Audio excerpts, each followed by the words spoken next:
children. So today we are going to start understanding social studies for class 4 by Galaxy Publication. Hello children. So today we are going to start with chapter 5 the Southern Plateau of class 4 in SST. तो चलिए start करते हैं introduction part के साथ.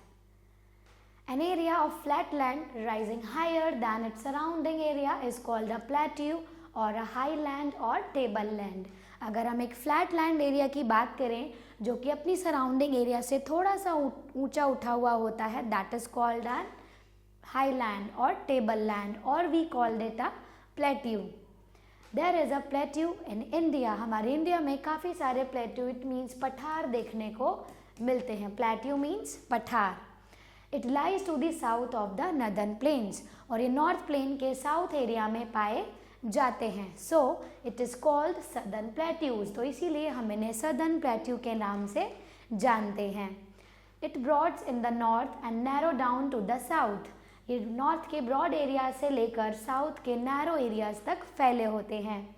Giving it a triangular shape, जिसकी वजह से इनकी जो शेप होती है वो काफ़ी ट्रायंगुलर होती है. It is about 1600 kilometre long from north to south. अगर हम इनकी लेंथ की बात करें तो नॉर्थ से लेकर साउथ तक ये 1600 किलोमीटर तक फैले होते हैं. And about 1400 kilometre wide from east to west. और ईस्ट से लेकर वेस्ट तक ये 1400 किलोमीटर तक फैले होते हैं. Right children, now we will read about the southern plateau. अब हम रीड करेंगे सबसे पहले पार्ट सदर्न प्लेट्यू के बारे में. Look at the map of India. The land is mostly rocky, but its northwestern part contains black soil with clay. तो उसके लिए सबसे पहले हम इंडिया के मैप को देखेंगे. So children, as you can see in the map, it is called the Southern Plateau map of India. अगर हम बात करें तो जितना भी आपका लैंड होता है वो काफ़ी रॉकी होता है. और अगर हम नॉर्थ वेस्टर्न पार्ट की बात करें तो यहाँ पर काफ़ी जो क्लेई सॉइल होती है वो पाई जाती है. इन the north west it is bounded by the Aravallis. अगर हम इसके नॉर्थ की बात करें तो ये किससे बाउंडेड होता है? अरावली हिल से बाउंड होता है. Towards this north east lies the Rajmahal hills. अगर हम इसके नॉर्थ ईस्ट एरिया की बात करें तो ये आपका राजमहल हिल्स ऑफ छोटा नागपुर प्लेट्यू में देखने को मिलता है. It western edge is marked by the Western Ghats. और इसका अगर हम वेस्ट पार्ट देखें तो यहाँ पर क्या देखने को मिलता है? वेस्टर्न घाट्स देखने को मिलते हैं. So its east lies the Eastern Ghats. और ईस्ट में ईस्टर्न घाट्स मिलते हैं, वेस्ट में Western Ghats. As you can see the four main direction east, west, north and south. Right. The entire plateau region can be divided into 4 distinct parts. अगर हम पूरे plateau region की बात करें तो ये हमारा 4 मेन पार्ट्स में डिवाइडेड होता है. The north western plateau, the north eastern plateau, the central plateau and the Deccan plateau. Right children, so let's proceed ahead with the another paragraph. Now we will read about the north western plateau. अब हम read करेंगे north western plateau के बारे में. It is the north western part of the plateau reason. अगर हम बात करें नॉर्थ वेस्टर्न पार्ट की तो ये प्लेट्यू रीजन का एरिया होता है. It extends from the Aravalli hills to river Son. ये कहाँ से होता है? ये हमारा अरावली हिल से लेकर सोन रिवर तक कवर करता है. Right, which is from Rajasthan, Gujarat, Uttar Pradesh, Madhya Pradesh etcetera. In the south it goes up to the Vindhyas. और अगर हम साउथ एरिया की बात करें तो ये विंध्यास तक जाता है. The important rivers in this region are the Chambal river, the Betwa river and the Son river. So these are 3 main river of this area. They flow northwards to meet the Yamuna. और ये नॉर्थ एरिया में फ्लो करती हैं जिससे कि ये Yamuna river को meet कर पाए. And the Ganga also. The Malwa Plateau is a part of the North Western Plateau. अगर हम मालवा प्लेट्यू की बात करें तो ये नॉर्थ वेस्टर्न प्लेट्यू का ही एक पार्ट होता है. The soil of the plateau is blackish and clayey. इसकी जो सॉइल होती है वो काफ़ी ब्लैकिश होती है और काफ़ी क्लेई होती है. Much of the soil is made up of lava. अगर हम ज़्यादातर सॉइल की बात करें तो वो लावा से मिलकर बनती है. It is very fertile and is best suited for cultivation. अगर हम बात करें तो ये काफ़ी फर्टाइल होती है, उपजाऊ होती है और ये कल्टीवेशन के लिए एकदम सही मानी जाती है। Right my lovely children, I hope you are enjoying the class. So let's proceed ahead with the another paragraph. The north eastern plateau, अब हम रीड करेंगे नॉर्थ ईस्टर्न प्लेट्यू के बारे में। This plateau is just an extension of the north western plateau up to the Chota Nagpur hills. अगर हम इस plateau की बात करें तो ये नॉर्थ वेस्टर्न जो प्लेट्यू होता है ये छोटा नागपुर तक फैला होता है। It occupies parts of Madhya Pradesh, Bihar, Jharkhand, Orissa and Andhra Pradesh. Summers are hot and rainy while winters are cool and dry। अगर हम समर की बात करें तो काफ़ी हॉट और रेनी होता है, और अगर हम विंटर एरिया की बात करें तो काफ़ी ठंडा और ड्राई होता है।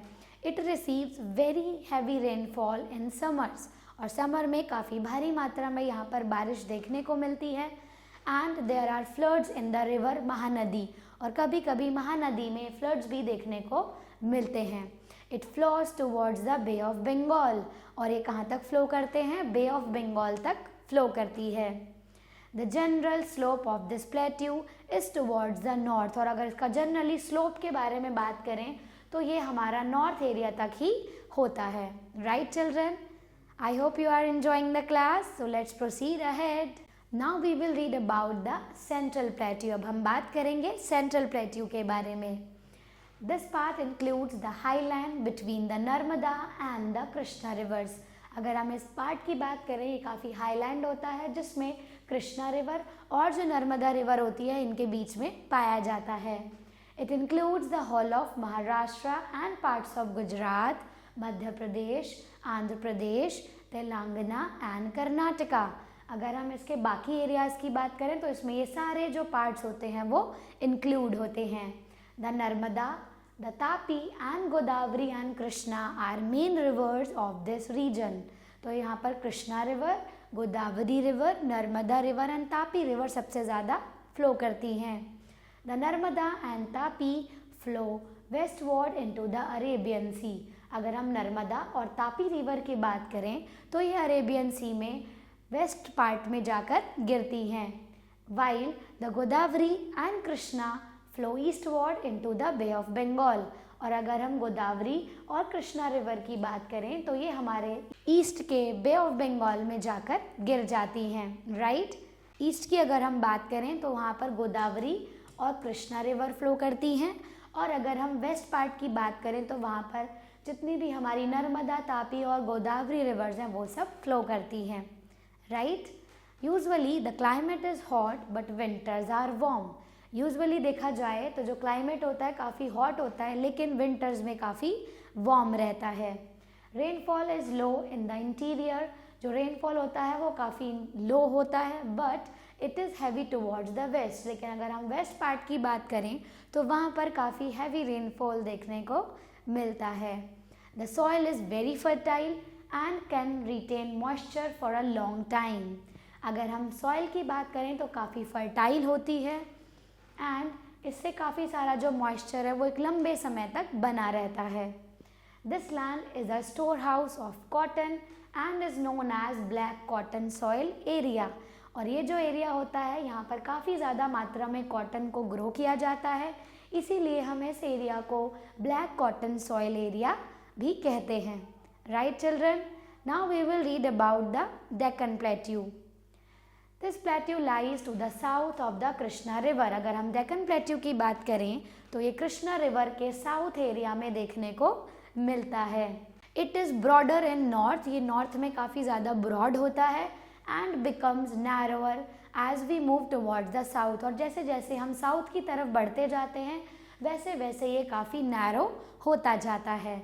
It is flanked by the Eastern Ghats. और ये ईस्टर्न घाट से घिरा हुआ होता है एंड वेस्टर्न घाट्स। और वेस्टर्न घाट्स भी यहाँ पर देखने को मिलते हैं।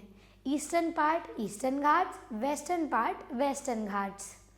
The eastern and the Western Ghats come closer in south. अगर हम साउथ एरिया की बात करें तो ईस्टर्न और वेस्टर्न दोनों ही जो घाट्स होते हैं वो आपस में क्लोज आ जाते हैं। It includes the parts of Tamil Nadu, Kerala, Karnataka, Telangana and Andhra Pradesh, और इसमें साउथ में हम जितने भी साउथ स्टेट्स होते हैं उन सबको इंक्लूड करते हैं। The Nilgiri hills and the cardamom hills are well known his ranges in this plateau. अगर हम नीलगिरी और कार्डमम हिल्स की बात करें तो ये इस रीजन की सबसे ज़्यादा जानी जाने वाली हिल स्टेशन होते हैं। The Nilgiri hills have Anaimudi. अगर हम नीलगिरी हिल्स की बात करें तो वहाँ पर अनाईमुडी होती है, the highest peak of the region, जिसको हम सबसे हाईएस्ट पीक कहते हैं। In this part of the plateau the rivers have formed deep valleys. और अगर हम इन पार्ट्स की बात करें तो वहाँ पर काफ़ी ज़्यादा गहरी वैलियाँ देखने को मिलती हैं। Wherever they could not cut the rocks, जबकि हम वहाँ पर किसी भी रॉक को कट नहीं कर सकते हैं। They have formed beautiful waterfalls, और वहाँ पर काफ़ी सारे ब्यूटीफुल वाटरफॉल्स देखने को मिलते हैं। They have formed Jog falls, जिसमें कि उनमें से कौन सा है, Jog falls of Karnataka. It is the highest waterfalls in India. और अगर हम बात करें जॉग फॉल्स की, जो कि सरस्वती रिवर पर होता है, ये हमारे वर्ल्ड का सबसे हाईएस्ट वाटरफॉल माना जाता है। The Krishna and the Kaveri are the most important rivers in this reason.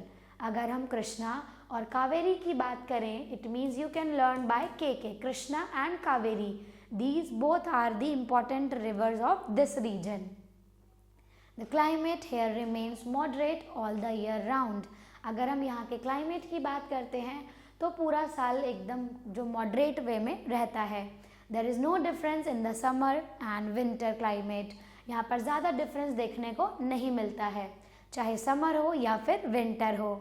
Rainfall is heavy on the Western Ghats. अगर हम वेस्टर्न घाट्स की बात करें तो रेनफॉल काफ़ी ज़्यादा देखने को मिलता है। And low elsewhere in this region, और बाकी अदर पार्ट्स में रेनफॉल काफ़ी लो होता है। The inner part of the Deccan plateau receives less rainfall. अगर हम डेक्कन प्लेट्यू की बात करें तो यहाँ पर काफ़ी कम मात्रा में रेनफॉल होता है। The soil is also stony, और जो सॉइल होती है वो भी काफ़ी पथरीली होती है। So crops are generally poor in this region, और यही रीज़न है कि यहाँ पर जो क्रॉप्स हैं वो बहुत ही कम देखने को मिलती हैं because of less rainfall. Right children, I hope you understood the chapter. Now we will proceed ahead with the quick recap and the book exercise of this chapter. The southern plateau is surrounded on 3 sides by the hills. अगर हम southern plateau की बात करें तो ये 3 side से hills और mountain से घिरा होता है। That's why it is in a triangular shape. The entire plateau region is divided into 4 main parts. अगर हम पूरे प्लेट्यू की बात करें तो ये 4 मेन पार्ट्स में डिवाइडेड है। North western plateau, north eastern plateau, central plateau and the Deccan plateau. The Chambal, Betwa and the Son are important rivers of the north western plateau. अगर हम नॉर्थ वेस्टर्न पार्ट की बात करें तो चंबल, बेतवा और जो सोन रिवर है ये हमारी सबसे मेन रिवर्स मानी जाती हैं।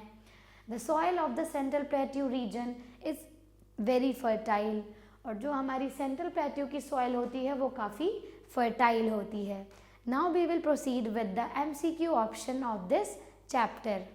The southern plateau is in the shape of. जो सदर्न प्लेट्यू होता है उसकी जो शेप है वो क्या होती है, ट्रायंगुलर शेप होती है। Okay, the reverse Narmada and Tapi flow in the central plateau. और जो हमारी नर्मदा और तापी रिवर होती है वो कहाँ पर फ्लो करती हैं, so it flows into westward. Okay, the rivers Betwa and Son in the north eastern plateau flows. तो जितनी भी हमारी बेतवा और सोन रिवर होती है वो कहाँ पर फ्लो करती हैं, they flow in the south west part. The river Krishna and Kaveri are the main rivers of. तो ये जो हमारी कृष्णा और कावेरी रिवर है जिसको हमने के से लर्न किया था वो कहाँ की मेन रिवर्स होती हैं, डेक्कन प्लेट्यू की। The Chota Nagpur hills are in the. जो छोटा नागपुर हमारे हिल्स होते हैं वो कहाँ पर होते हैं, so they are located in central plateau. Right, now we will proceed with fill in the blanks option. The dash is the main product of black soil region. अगर हम बात करें तो अगर हम ब्लैक सॉइल रीजन की बात करते हैं तो वहाँ का जो मेन प्रोडक्ट होता है वो क्या होता है, कॉटन, क्योंकि कॉटन को ग्रो करने के लिए ब्लैक सॉइल यूज में ली जाती है। The gap between the Nilgiri hills and the cardamom hills is called. जो हमारा गैप होता है नीलगिरी हिल्स और कार्डमम हिल्स के बीच में उसको हम क्या कहते हैं, you have to give the answer for this question. The black cotton soil area of the plateau region is in. अगर हम ब्लैक कॉटन एरिया की बात करें, जितना भी हमारा कॉटन ग्रो करने वाला एरिया होता है उसको हम कहाँ किस नेम से जानते हैं, और वो कहाँ पर होता है, इज इन साउथ। वो साउथ पार्ट में होता है। वो कहाँ पर होता है चिल्ड्रन, साउथ पार्ट में। A land surrounded by sea on 3 side. अगर एक ऐसा लैंड एरिया जो 3 साइड से वाटर से घिरा होता है तो उसको हम क्या कहते हैं, the famous falls on the river Sharavati are. और जो फेमस फॉल होता है, जो झरना होता है जो शरावती रिवर पे बना हो, उसका आपको नेम बताना है। So children let's proceed with the first option. The India's plateau region is a peninsula. India का जो प्लेट्यू एरिया होता है वो क्या एक पेनिनसुला होता है। So you have to tell, क्या वो एक पेनिनसुला एरिया है? Yes, it is a true statement. Western Ghats are closer to the Deccan plateau. क्यों जितने भी हमारे वेस्टर्न घाट्स होते हैं क्या वो हमारे डेक्कन प्लेट्यू के क्लोजेज होते हैं? नो, जितना भी साउथ पार्ट होता है वो डेक्कन प्लेट्यू के क्लोज होता है। So it will be a false statement. The land of plateau region is rocky. जितना भी हमारा प्लेट्यू रीजन होता है लैंड एरिया का, क्या वो रॉकी होता है? यस, वो काफ़ी रॉकी एरिया होता है। So it will be true. Anaimudi is a peak in the central plateau. क्या जो हमारी अन्नाईमुड़ी होती है वो आपके सेंट्रल प्लेट्यू की सबसे मेन पीक मानी जाती है। So yeah the answer will be true. The river Tapi flows westwards in the Arabian Sea. जो हमारी तापी रिवर होती है वो अरेबियन सी में जाकर वेस्ट एरिया में जाकर गिर जाती है। So you have to give the answer for all the remaining questions of this chapter. Right children? I hope you liked today's session. Thanks for watching it. Have a good day ahead. So children, I hope you enjoy the class. Thanks for watching this video.